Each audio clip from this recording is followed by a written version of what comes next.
Hello friends, मैं Amit Kaushal, Jupiter study abroad consultant Chandigarh से। आपको शायद याद होगा, मैंने एक वीडियो बनाई थी कि कनाडा में आप जाके अपनी पढ़ाई कर सकते हैं और वहाँ पे एक कंपनी है जो आपकी एजुकेशन को फंड करेगी और आपको सपोर्ट करेगी ताकि आप जो ब्राइट स्टूडेंट्स हैं जिनके पेरेंट्स शायद या तो अफोर्ड नहीं कर सकते जो खर्चा है कनाडा में जाके पढ़ने का, लिविंग एक्सपेंस का, या अफोर्ड शायद कर सकते हैं बट वो रिस्क नहीं लेना चाहते looking at the current situation of Canada. तो उनके लिए ये जो कंपनी है, the company name passage, they have made an arrangement. ये और भी बहुत सारी कंट्रीज में ये एजुकेशन को फंड करते हैं और कनेडियन एजुकेशन को फंड करते हैं। It is a listed company in Canada. So they bring students from other continents also, जैसे कि अफ्रीका से, यूरोप से, साउथ अमेरिका से। So now they have recently started funding some selected courses with some selected government colleges in Canada. Philosophy बड़ी simple है। Canada में अभी आपने देखा कि जो सेंटीमेंट है वो कनाडा के अगेंस्ट चल रहा है because of so many reasons. वो रीजंस आर वेल नोन, तो किसी को ये बताने की ज़रूरत नहीं है। जो सबसे बड़ा रीज़न लोगों के दिमाग में ये आ रहा है कि कनाडा में जाके बच्चे को क्या पोस्ट स्टडी वर्क परमिट मिलेगा, क्या उसको पार्ट टाइम जॉब मिलेगी, क्या उसको पीआर होगी, क्या उसको पढ़ने के बाद रिटर्न ऑन इन्वेस्टमेंट होगी कि नहीं होगी। ये सारे सवाल जो हैं आज की डेट में कैनेडियन जो स्टूडेंट कनाडा में जाके पढ़ना चाहता है या सोच रहा था, उसके सामने है। कई बार आपने देखा होगा ब्रिलियंट बच्चे जो कि एकेडमिकली बहुत अच्छे होते हैं, उनके फाइनेंशियल, उनकी फैमिली की पोजीशन उतनी अच्छी नहीं होती, जिस वजह से वो बच्चे यहाँ पे एवरेज प्रोग्राम्स में एडमिशन लेके एक एवरेज लाइफ लीड करने के लिए मजबूर हो जाते हैं। Even I can recall my days, हमारे साथ भी कुछ बच्चे ऐसे थे जो एकेडमिकली बहुत अच्छे थे, ब्रिलियंट थे, बट क्योंकि फैमिली की हालात, मतलब फैमिली के हालात उस टाइम पे उनके इतने अच्छे नहीं थे, they could afford good quality education to them. उस टाइम पे, हमारे टाइम पे तो खैर स्टडी अब्रॉड का इतना ट्रेंड नहीं था। मैं तो 93-4 की बात कर रहा हूँ, जब when we passed out from school. तो वो बच्चे जो थे उनमें से बहुत सारे इवन कॉलेज तक नहीं गए। So they had to sit at the old shops of their parents, और वो वहाँ पे जाके उनका जो करियर था ना वो वहाँ पे लिमिटेड हो गया in spite of they being brilliant student. So अभी ये जो प्रोग्राम है ये उन स्टूडेंट्स के लिए जिन्होंने 10+2 अपनी मेडिकल या नॉन मेडिकल में की हुई है। आपने अगर 10+2 मेडिकल या नॉन मेडिकल में की हुई है और you passed with first division, तो आप प्रोस्पेक्टिव स्टूडेंट हो इस प्रोग्राम के लिए, इस प्रोग्राम में एलिजिबल होने के लिए। इस प्रोग्राम में क्या है कि आपकी जो फंडिंग है, आप 2 साल के, 1 साल के कोर्स के लिए जा रहे हो तो आपको ट्यूशन फी फंड हो जाएगी। 2 साल के कोर्स के लिए जा रहे हो, आपकी ट्यूशन फी फंड हो जाएगी। अगर आप चाहते हो आपको लिविंग एक्सपेंस भी फंड करवाने हैं, जिसको हम जीआईसी जैसे बोलते हैं, तो वो भी फंड हो जाएगी। बट हाँ, सिर्फ जीआईसी या लिविंग एक्सपेंस फंड नहीं होंगे, या तो सिर्फ ट्यूशन फी फंड होगी या tuition fee and living expense together fund होंगे। इसमें जो इन्होंने प्रोग्राम का स्ट्रक्चर बनाया वो इस तरह से बनाया कि अगर आप 1 साल के प्रोग्राम के लिए जाते हो तो आपको 1 साल की वो ट्यूशन फी आपकी फंड करेंगे, बट आपको उसका 25% एज अ कैश कोलेट्रल आपको इस कंपनी को देना होगा। बाकी rest of the amount they will take care, और उसकी ईएमआई बनाएंगे। 4 साल की ये लोन रीपेमेंट पीरियड होगा 1 साल के प्रोग्राम के लिए। और अगर आप 2 साल के प्रोग्राम में जाते हो तो 2 साल के प्रोग्राम की जो लोन रीपेमेंट ड्यूरेशन है वो 7 इयर्स है। उसमें चाहे आप ट्यूशन फी अकेली लेते हो या tuition fee plus living expense लेते हो। इसमें 3 कॉलेजेस इन्वॉल्व हैं। जॉर्ज ब्राउन कॉलेज है, नायाग्रा कॉलेज है, बो वैली कॉलेज है। ये वो कॉलेज हैं जिनके प्रोग्राम्स को, जिनके स्टेम रिलेटेड प्रोग्राम्स, देखो 3 तरह के प्रोग्राम है जिनको ये फंड कर रहे हैं: science, technology, engineering, mathematics. Health care के प्रोग्राम, नर्सिंग हो गया जैसे, या फिर ट्रेड के प्रोग्राम्स। ये इस तरह के प्रोग्राम्स हैं जिनको ये फंड कर रहे हैं। उसके पीछे एक जेन्युइन एंड लॉजिकल रीजन है, क्योंकि they are funding on the basis of the outcome of a student की एजुकेशन के बाद क्या आउटकम होगी, किस तरह का करियर उसको मिलेगा, उसके बेसिस पे फंड कर रहे हैं, ना कि स्टूडेंट की पेरेंट्स की फाइनेंशियल कैपेसिटी को देख के फंड कर रहे हैं। स्टूडेंट्स के पेरेंट की इनकम को देख के फंड नहीं कर रहे हैं। ये कंपनी फंड कर रही है आपको क्योंकि आपको कुछ सेलेक्टेड कोर्सेज के लिए ही फंडिंग दी जाएगी, सेलेक्टेड कॉलेजेस के लिए ही फंडिंग दी जाएगी। एंड दे नो कि इन स्किल्स में कोर्सेज करने के बाद the likelihood of you getting good return on investment is very high, so they know that they will recover the tuition fee or living expense from you. इसके अलावा ये तो हो गया पैसेज इसके कंपनी के थ्रू। इसके अलावा अगर कोई स्टूडेंट ने ऑलरेडी, बहुत सारे स्टूडेंट्स हैं जो टॉप की यूनिवर्सिटीज में खुद ही अप्लाई करके ऑफर लेटर ले लेते हैं, बट वहां पे जो ट्यूशन फी है या लिविंग एक्सपेंस है वो काफ़ी हाई, लिविंग एक्सपेंस खैर कांस्टेंट ही रहता है बट ट्यूशन फी हाई होती जाए। So they have listed out some universities in Canada कि इनमें से किसी भी यूनिवर्सिटी में अगर आपकी ऑफर लेटर आई हुई है so they can fund you 40,000 Canadian dollars. कौन कौन सी यूनिवर्सिटीज है? यूनिवर्सिटी ऑफ कैलगरी है, यूनिवर्सिटी ऑफ टोरंटो है, यूनिवर्सिटी ऑफ अल्बर्टा है, यूनिवर्सिटी ऑफ ब्रिटिश कोलंबिया है, मैकमास्टर यूनिवर्सिटी है, क्वींस यूनिवर्सिटी है, यूनिवर्सिटी ऑफ ऑटावा है और ऑटवा है, यूनिवर्सिटी ऑफ वाटरलू है, डलहौजी यूनिवर्सिटी है, कार्ल्टन यूनिवर्सिटी है। सो इनमें से अगर आपकी ऑफर लेटर आई हुई है तो आप इनमें 40,000 कैनेडियन डॉलर्स का लोन आप ले सकते हैं। दे can fund you that.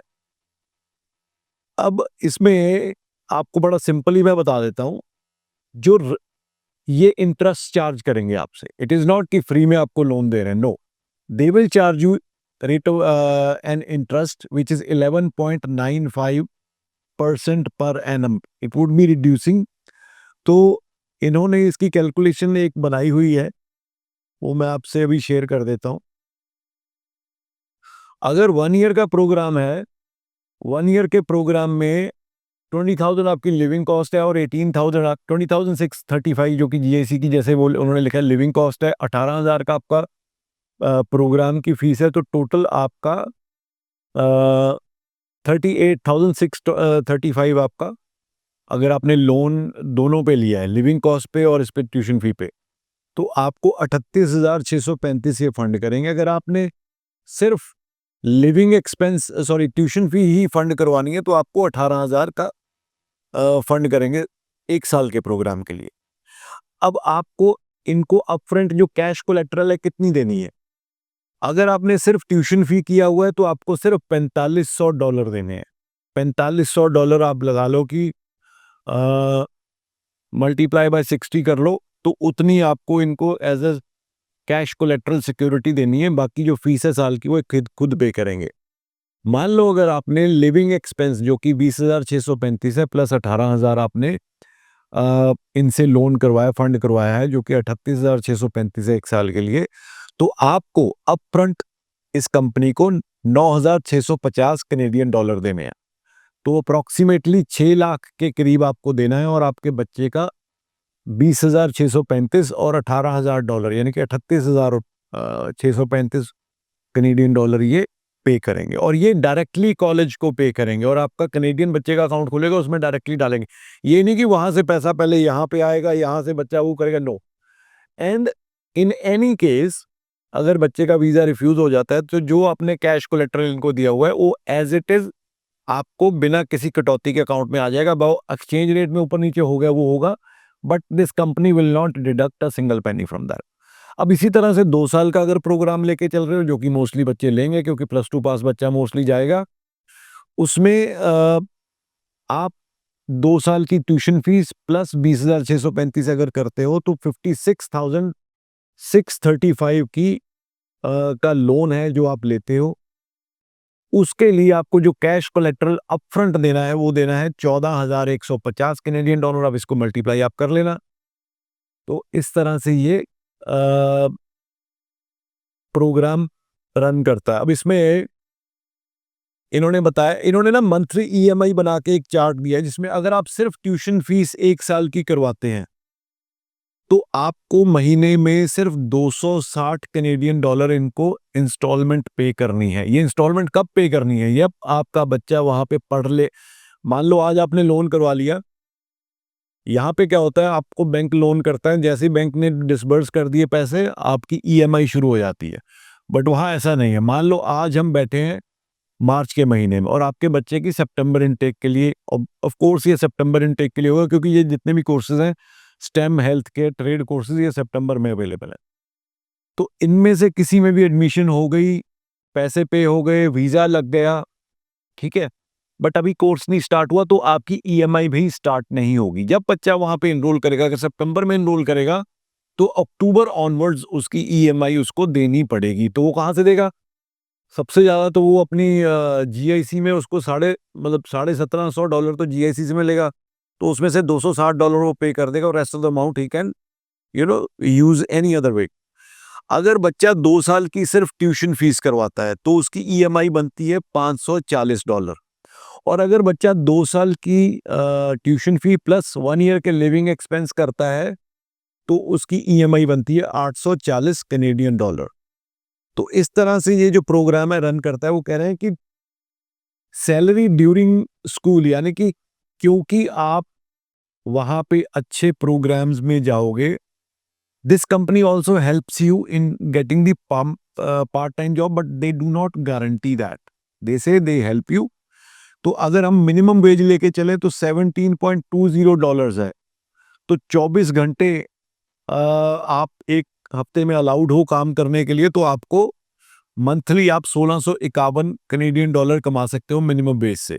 But अगर आप वो कह रहे हैं कि रियलिस्टिकली $18.50 आप कमा सकते हो, तो $1824 ये बनते हैं। और इसके बाद जब आप अपना प्रोग्राम फिनिश करते हो, so you go for a post graduate work permit and then, क्योंकि ये सारे स्किल बेस्ड प्रोग्राम है जिनकी रिक्वायरमेंट है वहां पे, it it could be in Ontario, it could be any other province depending upon the availability of skill और job और जो भी है। तो you can move around and get your job and then start your things there. तो ये all in all it's a very good opportunity. और एक और न्यूज़ आज आपको बता दूं कि कनाडा ने अपना नया प्रधानमंत्री चुन लिया है। So Canada has got his new prime minister, mister Mark Carney. Mark Carney is been elected as a new Prime Minister of Canada of Liberal Party. So we really hope that with the change of leadership, there would be some more coordination. ये जो differences है among the countries वो कम होंगे और दोनों country एक दूसरे के साथ काम करने की, दोबारा टाइज को बेटर करने की कोशिश करेंगे, ताकि आपस में जो ह्यूमन रिसोर्स के एक्सचेंज है प्रोग्राम का एंड टेक्नोलॉजी एक्सचेंज प्रोग्राम है वो दोबारा से बढ़े और आपस में रिलेशन कोर्डियल हो और दोनों इकोनॉमीज को एक दूसरे का बेनिफिट हो। अगर आप में से कोई भी, अच्छा इसमें सबसे इम्पोर्टेंट चीज मैं बोलनी भूल गया हूं, ये प्रोग्राम में क्वालिफाई करने के लिए एक तो आपको एकेडमिकली +2 में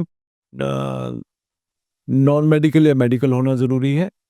दूसरा, जैसे हम एप्लीकेशन डालेंगे तो इनकी टीम आपकी इंटरव्यू लेगी। दे वांट टू सी कि बच्चा किस तरह का है, they want to see your communication skills and the understanding of a basic of program जो आपने सेलेक्ट किया। बड़ी बेसिक सी होगी, because if they are funding you, आपके पेरेंट्स की फाइनेंशियल सिचुएशन देख के नहीं कर रहे हैं, तो they are banking upon the student. तो they would want to see the student कि भाई उस किस लेवल का स्टूडेंट है, क्या वो वहां पे जाके अच्छी जॉब सिक्योर कर पाएगा, क्या वो ये पढ़ाई पूरी भी कर पाएगा।